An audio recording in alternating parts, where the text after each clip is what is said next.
Hey, I'm Barbara O'Neill, and if you're over 50 and feeling constantly tired, struggling with weight around your middle, or dealing with sluggish digestion, your liver might be the culprit. The good news? You can fix your fatty liver in just 2 weeks by eating or drinking this simple remedy. It's easier than you think.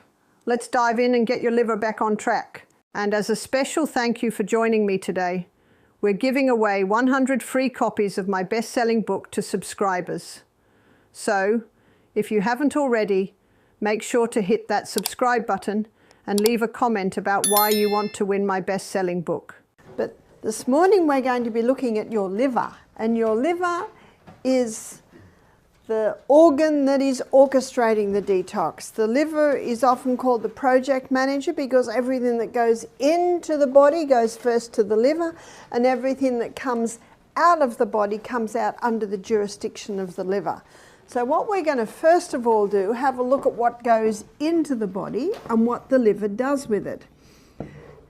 So we're going to have a look at foods, and never in the history of mankind have human beings eaten so many carbohydrates. I think you'll agree with me. We've become high carbohydrates consumers. You just go into any supermarket and there's usually a whole aisle devoted to bread, a whole aisle devoted to cereal, and almost a whole aisle devoted to pasta. There's certainly a large section devoted to cakes.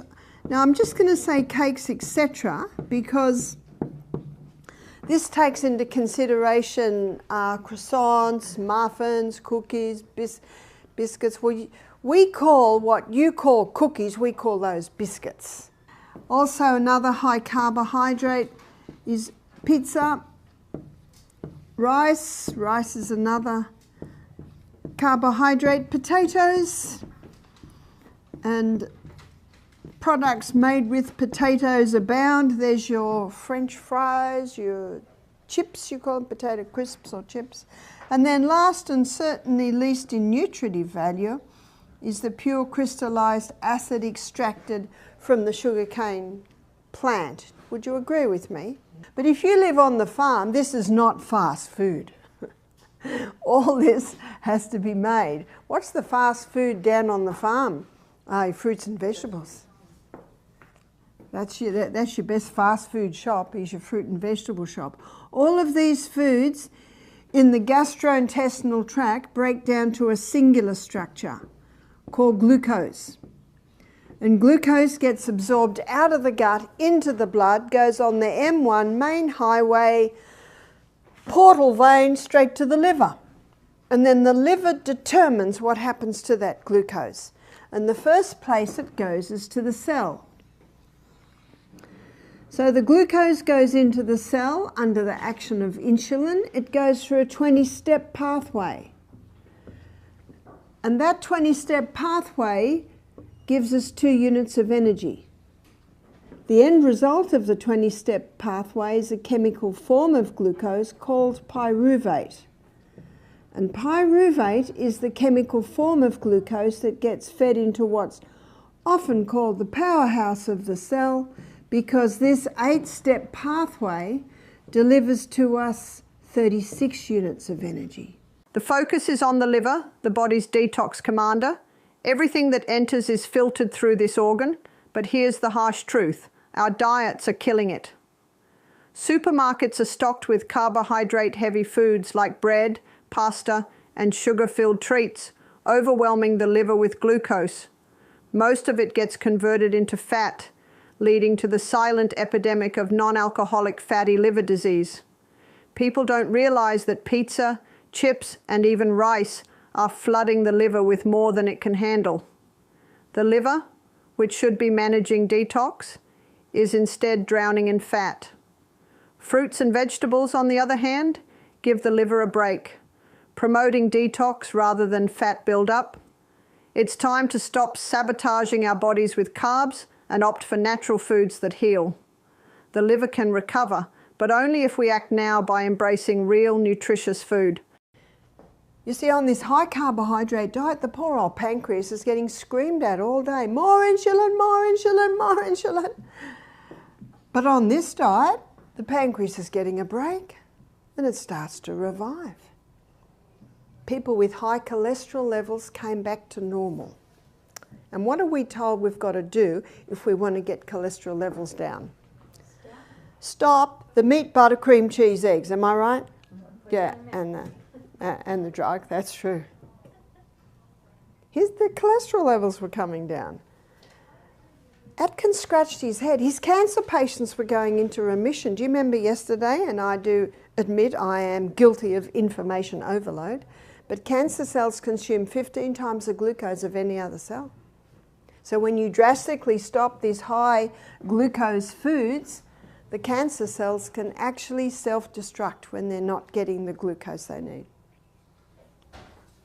What Atkins discovered is that these 3 food groups are the essential food groups. What does essential mean? Body doesn't make, you got to put it in. Fibre is essential because our gut needs to be swept every day. That's what fibre does. Essential because it's in the fibre part of the food that you'll often get a concentration of your nutrients. Did you know that the highest concentration of nutrients in the potato is just under the skin? And when you peel your potatoes, you lose that. We're very thankful to Jamie Oliver, who got people to leave the skins on their potatoes. You see, on this high-carb diet, the pancreas is constantly being yelled at for more insulin. It's exhausted. But when we shift away from these glucose-heavy foods, the pancreas finally gets a break and starts to recover. People with high cholesterol, their levels dropped, and guess what? They weren't avoiding butter, cream, or eggs. We've been told to fear these foods, but it's the carbs that are the real villain. Cholesterol came down, and even cancer patients saw their tumors shrink. Why? Because cancer cells thrive on glucose, 15 times more than normal cells. Cut off the glucose supply, and the cancer starts to starve. The real essential foods, butter, eggs, cream, they don't spike your insulin, and they support overall health. Fiber is crucial too, sweeping the gut clean and delivering nutrients. Even something as simple as eating potatoes with the skin boosts nutrition. The truth? Fatty liver thrives on sugar, not healthy fats. Whereas dandelion, lion is the king of the jungle, and I think dandelion is the king of the herbs in the garden, because dandelion is a bitter herb. If you were to bite it and eat it, it's very, very bitter. And you've heard the old saying, sweet to the mouth, bitter to the stomach. Sweet to the mouth, bitter to the stomach. Think of that with sugar. Sugar is sweet to the mouth but very bitter to the stomach. Whereas your bitter herbs like dandelion, they're bitter to the mouth but very sweet to the stomach, because it's the bitter herbs that stimulate the liver to release its digestive enzymes. And also the bitterness causes the stomach to release its digestive enzymes too. Dandelion is the liver herb. Your liver is a recoverable organ. It's the only organ in the body that has the ability to regrow or recover. That's why they can do a liver transplant on just a little bit of liver, and the liver will regrow. And I'm so glad that God made the liver a recoverable organ, because some of the things that people are doing to their body, in ignorance, mostly granted, if we didn't have a recoverable organ, some of us wouldn't even live past our 20s. But God, in His great wisdom and mercy, made the liver to be a recoverable organ. And these herbs help stimulate the liver to regrow and to recover. Cancer cannot get a hold on the body if the liver's working in optimum performance. Now, how can we eat this? How can we eat the dandelion? Well, there's a recipe in Europe. A friend of mine went through Europe traveling for a while, and she stayed at some of her relatives because she is German descent. And she said that they make this wonderful hot potato salad. They cook the potatoes, and then they chop them up hot into hunks, and then they chop up heaps of dandelion, and then they put lots of olive oil, crushed garlic and salt. Just imagine that. Doesn't that sound yum? Now those smooth, blandish potatoes covered with the delicious olive oil that makes anything taste nice, and that also calms down the garlic, and it also calms down the bitterness of the dandelion. So every mouthful you eat is mostly potato with that lovely oil on it, and salt, and a little garlic, and a little bit of dandelion. It's actually delicious. It sort of balances out to a delicious hot potato salad. Now this lady suffered from iron problems. She said, I had no iron challenges when I was in Europe. She said, I think it's because I was eating the hot potato dandelion salad every day. Now what you can also do, you can buy the dandelion root that's been roasted. So that's like a dandelion coffee. And you can buy a delicious drink in the health food shop, and we sell it at Misty, called chai dandelion. A lot of people will drink chai tea, but the tea of course has the tannin and the caffeines in it. But chai dandelion is a delicious drink. A lot of people don't like herb teas because they say they're tasteless and bland. Not chai dandelion. Chai dandelion is a delicious drink, and it has a whole lot of herbs and spices with it to give it that beautiful flavour. So you can have the fresh dandelion scattered through your salads, or you can make your hot potato salad with lots of dandelion in it, the leaves, or you can buy the dandelion root roasted and have that as a hot drink. Let me tell you, dandelion is the king of herbs, especially for your liver. It's bitter to the mouth but incredibly sweet to the stomach, and it's exactly what your liver needs to recover from fatty liver. We've been brainwashed into thinking sugar-filled foods are the way, but they're silently destroying your liver. Dandelion, on the other hand, stimulates the liver to release essential digestive enzymes, promoting detox and regeneration. Now, how do you consume it? You can scatter fresh dandelion leaves in your salads, balancing bitterness with other greens. Or for a powerful tonic, try roasted dandelion root as a tea. It's a fantastic liver cleanser. It stimulates bile production, which helps the liver break down fats, flushing out toxins. And you might be surprised to see that the first alkaline food I'm putting up here is the humble lemon, and you might say, no, the lemon's acid. It is. And it's acid where it should be. There's only one part in the body that should be acid. You know where that is? Stomach. It must be acid. If someone says, I've got a very acid stomach, I say, praise God. Because if you don't have an acid stomach, you can't break your proteins down. How do you know it's acid? Well, it's sore. Well, you shouldn't feel it. I can't feel it. It means you haven't got a thick mucosa lining on the stomach. We're going to look at water tomorrow, and that's made up of water. Maybe it's because you're dehydrated. Remember, you've got to investigate. No, the lemon is acid where it should be. That's why you'll find that most of our salad dressings have lemon in them. But when it is broken down in the gut and the minerals are dispersed and absorbed into the blood and thus to the tissues, it has an alkaline effect, because the lemon is high in the alkaline minerals, which is sodium and potassium, calcium, magnesium and iron. These are the alkaline minerals, and the lemon is high in the alkaline minerals. Don't you love the lemon? Every home should have a lemon tree. And if you're in a unit, you can have a lemon tree in a pot on your veranda. And one liver herb that many people don't realise it is the lemon. So a great drink in the morning. Remember, you wake up, have your water, have another bit of water, and then when you come near the kitchen, have the kettle boiled and put juice of a lemon in some water with a little bit of boiling water on top, and have a warm lemon drink. Fantastic liver tonic early in the morning. Also, the lemon is an internal alkalizer, so that will do a few things too. One liver herb that many people don't realise is incredibly powerful is the humble lemon. In the morning, I always recommend starting with a simple lemon drink. After you wake up, have your water, then boil the kettle and squeeze half a lemon into a cup with some warm water, not boiling. This makes for a fantastic liver tonic. Lemons are more than just acidic. They're powerful internal alkalizers. They help balance the body's pH, which is crucial for liver health.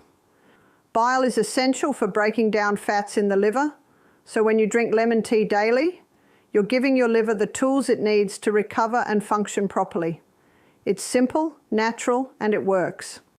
Now we're going to have a look at ginger. Ginger can be used internally and ginger can be used externally. Internally, it's an anti-inflammatory, but it's probably mostly known for its anti-nausea effect. If you buy car sickness or seasickness tablets, it's compressed ginger. Now the easiest way I think to have this is to grate it. So you grate it on that little grater and you'll grate about a teaspoon and you put it in a little teapot and pour boiling water on it and let it sit probably 10 minutes. Now that might be too strong for you, but I love it. I love it like that. If it's too strong, you just water it down a little bit. If someone's very cold, maybe they've been caught out in the cold or something and it's very hard to warm them up, give them a cup of hot ginger tea and it will warm them up very nicely. So it can be used for nausea, it can be used to warm a person if they're chilled or cold, and you saw too it is one of the recipes in the flu bomb. I was at a function, it was a health seminar, and in the break everyone went and had their herb teas and there was a girl with a tiny little grater grating ginger. And I said, "Ah, ginger." She said, "I'm an entertainer, I'm a singer." She said, "I was in Greece last year and I lost my voice and a little Greek lady made me a hot ginger tea." She said, "I sung that night." So she said, "I travel with my little grater everywhere I go." So very nice on a sore throat or hoarse throat. Now let's talk about ginger. Ginger can be used both internally and externally, but it's best known for its anti-inflammatory and anti-nausea properties. If you've ever had car sickness or seasickness, those tablets you take, they're just compressed ginger. I love to grate about a teaspoon of fresh ginger, put it in a teapot and pour boiling water over it. Let it steep for about 10 minutes. Strong but powerful. If it's too intense, you can always dilute it. Ginger tea is fantastic for warming the body, especially if someone's been caught in the cold. But here's where it gets interesting. Ginger's anti-inflammatory power also helps the liver, especially in cases of fatty liver. When you drink ginger tea regularly, it stimulates bile flow, which helps break down fats in the liver, reducing fat buildup. Plus, it fights the inflammation that comes with fatty liver. A simple cup of ginger tea can do wonders for liver health and overall detoxification. We are all so different. We're all a combination of birth, genetics, experiences, and that's why I believe everyone should be their own doctor. There is another herb that you can take on the inside to get inflammation down, and that's turmeric. Turmeric's a very powerful herb internally to get the inflammation down. How often or how much? So, a teaspoon 3 times a day. Sure. If it's the fresh turmeric, you would triple that dose. If it's dried, then you bring it back. Now let's dive into turmeric. This herb is incredibly powerful for reducing inflammation internally, and it's a must for anyone dealing with chronic conditions, including fatty liver. I recommend a teaspoon of turmeric 3 times a day. If you're using fresh turmeric, you'd triple the amount compared to dried. Turmeric isn't just about reducing inflammation. It supports heart health, improves digestion, and protects against oxidative stress. But here's the controversial part. Fatty liver thrives in an inflamed environment, and turmeric, especially its active ingredient curcumin, helps combat that. Curcumin fights inflammation at the cellular level, which is crucial because chronic inflammation contributes to liver damage and even cancer. Consuming turmeric as tea is simple. Just boil water, add a teaspoon of turmeric, a pinch of black pepper to boost absorption, and let it steep. This tea not only fights fatty liver, but also boosts overall wellness by detoxifying and protecting the liver. So there you have it, just a few simple natural remedies that can fix fatty liver in as little as 2 weeks. Remember, your liver can recover, but it needs your help. If you found this helpful, don't forget to like, share, comment, and subscribe for more health tips. See you next time.